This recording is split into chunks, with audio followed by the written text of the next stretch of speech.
বিশ্বাসবোৰে নিচুকনি গীতৰ দৰে কিছু ক্ষণৰ বাবে ফোঁপোলা সস্তীয়া সকাহ দিয়ে, গভীৰতাহীন শান্তি দিয়ে, যি বৰ ক্ষণিক হয়। সেইসমূহৰ প্ৰভাৱৰ ফলতেই আমি দৈনন্দিন জীৱনৰ বিভিন্ন ঘটনা পৰিঘটনাৰ প্ৰভাৱবোৰ কিছু ক্ষণৰ বাবে পাহৰি পেলাওঁ আৰু ভাবি লওঁ যে ৰক্ষা পালোঁ আৰু। সেই ৰক্ষা বৰ ক্ষুদ্ৰ, ক্ষন্তেকীয়া, অনিত্য তথাকথিত ৰক্ষা হয়। এক ধৰণৰ নিচা হয়, যি কিছু ক্ষণৰ বাবে আমাক মূৰ্ছিত কৰি পেলায়। সেই মূৰ্ছাৰ অৱস্থাটোকেই আমি ৰক্ষা বুলি ভাবি লওঁ। কিন্তু পুনৰ আৰু তীব্ৰতাৰে বিভিন্ন দৈনন্দিন জীৱনৰ ঘটনাৱলীৰ প্ৰভাৱ আহি পৰে আমাৰ ফালে। যেতিয়াই সেই বিশ্বাসৰ, সেই নিচুকনি গীতৰ প্ৰভাৱ নাইকিয়া হৈ পৰে কিছু ক্ষণৰ পাছত।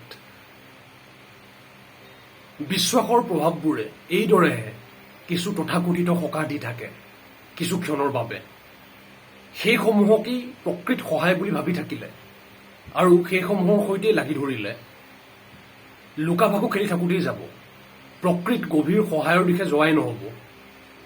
বিশ্বাসৰ সৈতে লাগি ধৰা অৰ্থাৎ সস্তীয়া সকাহৰ সৈতে লাগি ধৰা, যি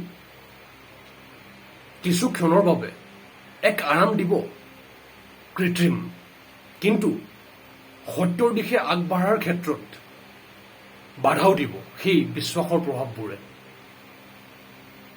তাতকৈ সৎ সাহসেৰে বিশ্বাসবোৰক অনিত্য বুলি, ক্ষন্তেকীয়া বুলি, গভীৰতাহীন বুলি বুজি পাই সেইসমূহক প্ৰশ্ন কৰি সেইসমূহৰ অনিত্যতাৰ পাৰলৈ গৈ ক্ৰমান্বয়ে সত্যৰ দিশে গৈ থাকিব লাগিব আমি।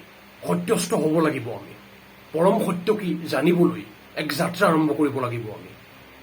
তেতিয়াহে ক্ৰমান্বয়ে অনিত্য আটাইবোৰ তত্ত্বৰ পাৰলৈ গৈ সেইসমূহৰ পাৰৰ সজাগ সাক্ষী হৈ, সেই সাক্ষীত্বত লীন হৈ, স্থিত হৈ সত্যস্থ হ'ব পাৰিম আমি। আৰু বুজি পাম যে প্ৰকৃত সহায়, প্ৰকৃত সমাধান তেতিয়াহে পোৱা যায় সত্যস্থ হৈ, সাক্ষী হৈ, আটাইবোৰ অনিত্যতাৰ পাৰত থাকি। সেয়াহে যে পৰম সত্য, সেয়া বুজি পায়। বুজি পাব লাগিব আমি। যাত্ৰা আৰম্ভ কৰিব লাগিব আমি। বিশ্বাসৰ গোলাম হৈ সস্তীয়া সকাহৰ কাৰাগাৰত সোমাই থাকিলে নহ'ব আমি। সেইবোৰে সমস্যা বঢ়াইহে থাকিব, উচিত সমাধান নিদিব।